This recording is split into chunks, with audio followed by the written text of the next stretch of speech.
Hello aspirants, welcome to the Swadhyaya Educations. We are continuing the chapters of soil mechanics component. So our today's topic is consistency of soils.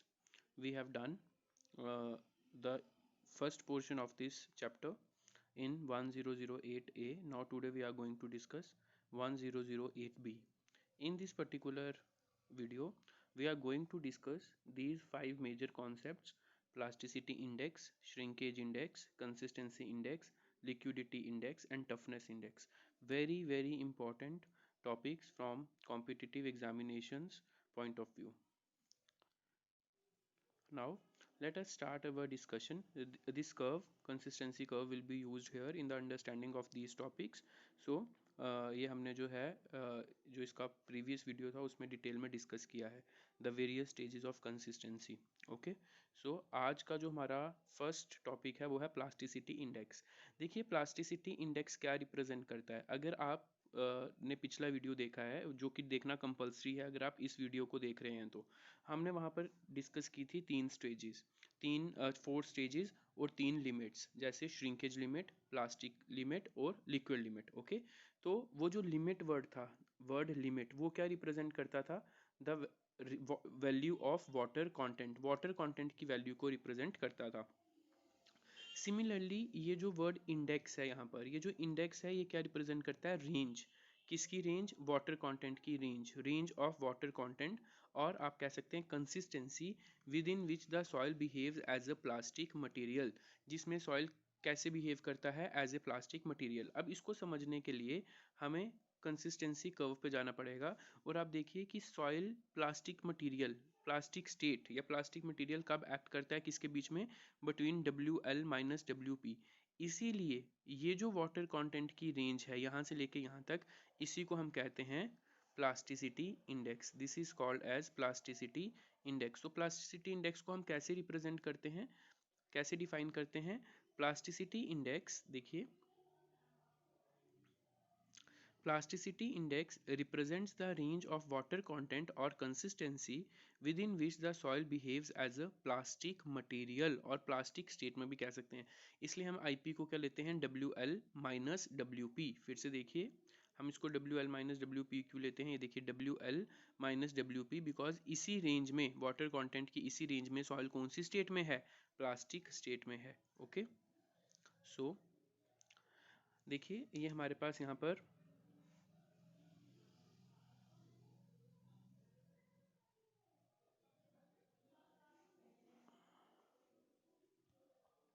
यहाँ पर देखिए हमारे पास एक note इसमें missing है slide में basically, जिसमें कि हमने डिफरेंट रेंजेस जो हैं वो प्लास्टिक की सॉइल किस लेस प्लास्टिक है, मोर प्लास्टिक है, वो मिसिंग है एक्चुअली. तो आप देखिए दूसरा नोट है यहाँ पर ग्रेवल्स जो है वो है 0%. ग्रेवल्स में प्लास्टिसिटी इंडेक्स 0%, सैंड्स में 0.1%, सिल्ट्स का 10 to 15%, lean clay less than 50% plasticity index, और थिक क्ले और एंड फैट क्ले इसका जो है ग्रेटर देन 50%. ये जो है these are the plasticity index values for different types of soils, whether gravel, sand, silts, lean clay, thick clay, okay, और fat clay. तो black cotton soils and bentonite are very high plastic clays having plasticity index 200% to 300%. ये जो black cotton soils होती हैं और bentonite होती हैं, इनका plasticity index बहुत ज़्यादा होती है. मतलब जो इनका water content range होता है for the plastic state वो बहुत ज़्यादा होता है. और ये किसकी वजह से होता है? Because of the presence of montmorillonite. Montmorillonite mineral है जो हमने बहुत बार डिस्कस किया हमने प्रीवियस डिस्कशंस में. ओके, ये बहुत इंपॉर्टेंट नोट है ये वाला.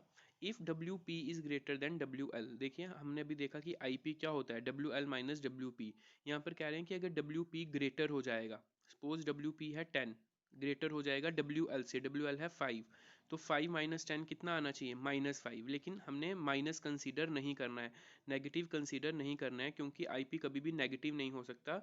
मिनिमम टू मिनिमम ये जीरो हो सकता है. ओके, तो इसलिए यहाँ पर हमने क्या लिखा है? देखिए हमने लिखा है if WP is greater than WL then IP can never be taken as negative because IP can never be negative, hence it can be taken as 0. तो आप IP को ज़्यादा से ज़्यादा क्या ले सकते हो? कम से कम क्या ले सकते हो? 0. नेगेटिव इस वैल्यू को कंसीडर नहीं किया. ये बहुत फेमस ऑब्जेक्टिव टाइप क्वेश्चन है जो बहुत सारे एग्जाम्स में पूछा गया है और आपको कहीं ना कहीं किसी किताब में मिलेगा. ओके, देखिए ये भी एक नोट है, if x1% of soil A, x1% of soil A having plasticity index IP1, एक सॉइल है x1, एक सॉइल है ए, ठीक है, जिसका x1% मतलब वो 20% है, 30% सॉइल है और उसका प्लास्टिसिटी इंडेक्स है IP1, is mixed with the soil 100 minus x1%। Suppose अगर ये हमारे पास 30% है तो जो दूसरी सॉइल होगी वो कितनी होगी, 100 माइनस एक्स मतलब 30 minus 100 minus 30 that is 70%। Okay, तो is of soil B having plasticity index IP2, और इस सॉइल का जो 70% सॉइल है इसका जो प्लास्टिसिटी इंडेक्स है वो कितना है IP2। Then plasticity index of the mixed soil is, तो बताइए मिक्स्ड सॉइल की प्लास्टिसिटी इंडेक्स क्या होगा, तो उसको निकालने का फॉर्मूला क्या है, IP plasticity index of first soil into its quantity plus plasticity index of another soil into its quantity और दोनों सॉइल के मिक्सचर की क्वांटिटी। ओके, तो ये निकलता है IP1x plus IP2 100 minus x divided by x, x cancel, तो यहाँ पे सिर्फ 100। अगर आप इसको समझना चाहते हैं और अच्छे से तो इस पे एक क्वेश्चन भी किया गया, आप उससे समझ सकते हैं। देखिए 20% of soil sample having IP 30% is added with the 80% of other soil sample having IP 50%। तो एक है 20% सॉइल है जिसका IP 30% है और 80% सॉइल है जो बची है ऑब्वियसली 100 माइनस 20 इज 80, 80% सॉइल है जिसका IP जो है वो 50% है। तो बताओ इनका प्लास्टिसिटी इंडेक्स कैसे होगा, तो सेम फार्मूला हम अप्लाई करेंगे। When we apply the same formula तो हमारे पास यहाँ पर आ रहा है 46%, तो right answer is 46%। Okay, now next is shrinkage index. Shrinkage index क्या होता है, हमने पहले ही डिस्कस किया कि इंडेक्स क्या रिप्रेजेंट करता है, range. So represents the range of consistency of soil with in which the soil behaves as a semi solid material, जिसमें सॉइल क्या बिहेव करता है, as a semi solid material. अब आप यहाँ पर आइए कंसिस्टेंसी कर्व पे दोबारा देखिए, सॉइल सेमी सॉलिड स्टेट में कब बिहेव कर रहा है, बिटवीन WP एंड WS, इसलिए श्रिंकेज लिमिट का फॉर्मूला बनता है WP माइनस WS। ओके, तो let us come to the shrinkage limit and see WP minus WS. So shrinkage index represents the range of consistency of soil within which the soil behaves as a solid semi-solid material. That's why IP is equal to WP minus WS. Okay. Next very important is consistency index. देखिए ये जो index है ये हमें general consistency बताता है। General consistency कैसे, वो भी हम देखेंगे नेक्स्ट स्लाइड्स में, ठीक है। इसको देखिए, इसका फार्मूला आपने कैसे ड्राइव करना है वो मैं आपको एक बार बता देता हूँ, no need of cramming here. देखिए जो कंसिस्टेंसी इंडेक्स है और जो लिक्विडिटी इंडेक्स है, इसके लिए हमें नेचुरल वाटर कंटेंट को रखना पड़ता है बिटवीन WP एंड WL। तो यहाँ पर आ गया हमारा natural water content WN। Okay, तो इसका रेशियो कैसे बनता है, WL minus WN upon WN minus WP। Okay, देखिए इस तरीके से आपने आना है, इस तरीके से। ओके, WL फिर से देखिए एक बार, WL minus WN upon WN minus WP। तो यहाँ पर हम दोबारा जाएंगे और देखेंगे ये formula WL minus WN upon WL minus WP। और आपको पता है अभी हमने पहले पढ़ा कि WL माइनस WP क्या होता है, IP प्लास्टिसिटी इंडेक्स। और what is WN here, WN is natural water content. WN क्या है, नेचुरल वाटर कंटेंट। तो कंसिस्टेंसी इंडेक्स हो चाहे लिक्विडिटी इंडेक्स हो, उसको डिफाइन करने के लिए हमें जो अपना नेचुरल वाटर कंटेंट है उसको कहाँ पर रखना है, प्लास्टिक स्टेट में। ओके, नेक्स्ट इज देखिए, अब अगर IC लेस देन 0 होगा, समझने वाली चीज है, क्योंकि अभी हमने देखा कि IC जो है क्या होता है, what is IC consistency index, दोबारा से देखिए एक बार, WL minus WN, WL minus WN upon IP। तो यहाँ पर हम लिखते हैं WL minus WN upon IP। Okay, ये चीज़ यहाँ पर समझनी है। देखिए अगर हमारे पास IC लेस देन 0 है, अब ये वैल्यू लेस देन 0 कब आएगी, ये वैल्यू लेस देन 0 कब आएगी, ये वैल्यू लेस देन 0 तब आएगी, मतलब नेगेटिव तब आएगी जब WN क्या होगा, ज़्यादा होगा। WN क्या होगा, ज़्यादा होगा, किससे, WL से। ओके, फिर से देखिए, IC की value less than 0, less than 0 means negative, ये वैल्यू नेगेटिव कब आएगी, जब WN क्या होगा, ज़्यादा होगा देन WL से। ओके, तो देखिए जब WN WL से ज्यादा होगा, ये देखिए WN मतलब WL से ज्यादा है, ये देखिए WL यहाँ है तो WN हमें यहाँ पर बनाना है, तो सॉइल कौन सी स्टेट पे है, ऑटोमेटिकली लिक्विड स्टेट पे, तो यहाँ पर आपका क्या आएगा, लिक्विड स्टेट। ओके, फिर से देखिए अगर नहीं समझ में आया तो इसको अब नेक्स्ट देखिए, उससे समझने की कोशिश कर सकते हैं आप। IC is greater than 0, IC greater than zero मतलब ये वैल्यू ग्रेटर देन जीरो कब आएगी, ये वैल्यू ज्यादा कब आएगी, जब WN क्या होगा, स्मॉल किससे, WL से, तब ये ग्रेटर देन जीरो आएगी। मतलब WN is less than WL, WN is less than WL। अब यहाँ पर आइए आप, WN is less than WL, WN is less than WL, तो आप प्लास्टिक स्टेट में नहीं जाएंगे, आप यहाँ पर देखिए WN यहाँ पर रखिए, तो WN is less than WL।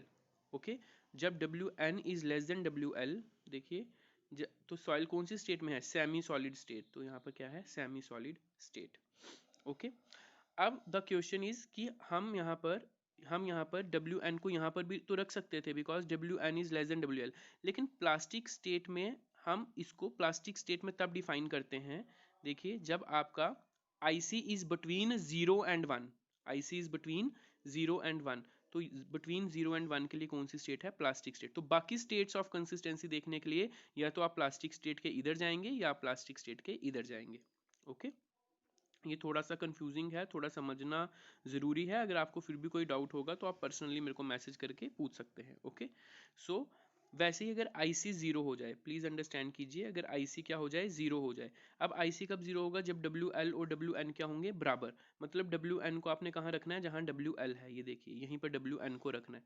तो ये कौन सी स्टेज है, ट्रांसफॉर्मिंग स्टेज, मतलब यहाँ पर प्लास्टिक स्टेट किस में कन्वर्ट हो रही है, लिक्विड स्टेट में, इसीलिए हमने यहाँ पर लिखा है ट्रांसफॉर्मिंग स्टेट। ओके, तो this is a very very important discussion जिसको समझना जरूरी है, because you don't cram it, आप इसको क्रैम नहीं कर सकते। Okay, now liquidity index, this index also tells us about the general consistency of soil, ये भी हमें क्या बताता है, general consistency of soil. Okay, अब इसका जनरल कंसिस्टेंसी का मतलब हो गया अलग अलग तरह से, सॉलिड स्टेट का भी बता सकता है, सेमी सॉलिड बता सकता है, लिक्विड स्टेट डिपेंड करता है IL की वैल्यू पे। जैसे हमने पहले देखा IC की हमने अलग अलग वैल्यूज देखा, लेस देन जीरो हो तो क्या होगा, ग्रेटर देन 1 हो तो क्या होगा, बिटवीन 0 and 1 हो तो क्या होगा। अब लिक्विडिटी इंडेक्स को भी समझने के लिए हमें दोबारा से अपने कर्व पे जाना है, तो देखिए कर्व पे मैंने आपको पहले ही बोला, कंसिस्टेंसी इंडेक्स और लिक्विडिटी इंडेक्स को समझने के लिए आपने अपने नेचुरल वाटर कंटेंट को यहाँ रखना है। पहले हमने क्या किया था, WL माइनस WN, ये देखिए WL minus WN upon WN minus WP। अब ऐसा नहीं, अब लिक्विडिटी इंडेक्स के लिए हम क्या करेंगे, WN, ये देखिए WN minus WP upon WL minus WP। Okay, तो देखते हैं क्या है, WN minus WP upon WL minus WP, WL minus WP दोबारा से क्या होता है, IP, और ये हमारे पास फॉर्मूला आ गया WN minus WP upon IP, where WN is natural water content. Okay, दोबारा से वही वैसे ही इसको एनालाइज करना है, ठीक है। अगर लिक्विडिटी इंडेक्स की वैल्यू ग्रेटर देन 1 होगी, WN is greater than WL, ये देखिए WN is greater than WL, जब WN is greater than WL होगा, है ना, तो सॉइल किस में होगी, लिक्विड स्टेट में होगी। इस तरीके से आपने इसको एनालाइज करना है। ओके, जब IL 0 to 1 के बीच में होगा, जैसे हमने कंसिस्टेंट इंडेक्स पढ़ा, तो प्लास्टिक स्टेट में होगा। और अगर IL लेस देन 0 होगा, IL लेस देन 0 मतलब जब WN लेस देन WP होगा, ओके, देन सॉइल में बीन सॉलिड स्टेट और सेमी सॉलिड स्टेट। ओके, तो ये वैसे ही एनालिसिस है जैसे हमने कंसिस्टेंसी इंडेक्स के लिए किया। फिर भी if you will find any problem in this discussion, please you should ask me. Okay, you can send me the messages. There is very very important relation, IC plus IL is equal to 1. Now what is IC, अभी हमने देखा WL minus WN upon IP, what is IL, WN minus WP by IP, sorry, okay, is equal to 1। तो यहाँ से हम LCM लेते हैं IP, और यहाँ से WN cancel, we get WL minus WP upon IP, IP cancel is equal to 1, so it gets prove. तो आपको जो मेन रिलेशन है, नहीं डेरिवेशन याद रखनी है तो मत रखिए, उसकी ज़रूरत भी नहीं है। Main is IC consistency index plus liquidity index is equal to 1, very very important relation। okay, next is toughness index. Toughness index basically is an index which gives the idea about the shear strength of soil at plastic limit। जब soil plastic limit में है तो soil का shear strength क्या है, and IT is calculated as IP by IF। what is IP, IP is plasticity index and IF is flow index। okay, again I am repeating, IP is plasticity index and IF is flow index. आपको याद होगा ये जो flow index है ये हमने कहाँ पर डिस्कस किया था? फ्लो इंडेक्स हमने डिस्कस किया था जहाँ पर हमने लिक्विड लिमिट की स्टडी की थी। ओके, एक ऐसा ग्रैंडे एपरेटस यूज होता है और उसमें हम जो है फ्लो इंडेक्स का कैलकुलेशन करते हैं। ओके, वही फ्लो इंडेक्स है यहाँ पर। For most of the soils जो हमारा टफनेस इंडेक्स होता है दैट इज बिटवीन 0 and 3, 0 और 3 के बीच में रहता है। अगर हमारा टफनेस इंडेक्स 0 आ जाए, सॉइल इज इजिली क्रशेबल, तो हम कह सकते हैं कि सॉइल की जो शेयर स्ट्रेंथ है वो कुछ भी नहीं है, बिकॉज हमने देखा ये इंडेक्स हमें शेयर स्ट्रेंथ के बारे में आइडिया देता है, तो वो सॉइल जो है वो क्या है, इजिली क्रशेबल। माय डियर एस्पिरेंट्स, ये हमारा आज का वीडियो था, बहुत इंपॉर्टेंट टॉपिक है, इसमें नो डाउट आपको एक प्रॉब्लम जरूर आ सकता है, वो जो हमने डिस्कस किया उसमें, तो आप उसकी प्रैक्टिस कीजिए। अगर आपको कोई भी प्रॉब्लम उसमें आती है you please ask me. Okay, thank you so much. जो हमारा नेक्स्ट वीडियो होगा वो एक स्मॉल टॉपिक है हमारे पास, जैसे shrinkage ratio, degree of shrinkage, volumetric shrinkage, उस पे वो होगा, और हो सकता है उसमें हम कुछ न्यूमेरिकल प्रॉब्लम्स भी डिस्कस करें। Okay, thank you so much, और उस वीडियो का कोड होगा 1008C। Thank you so much.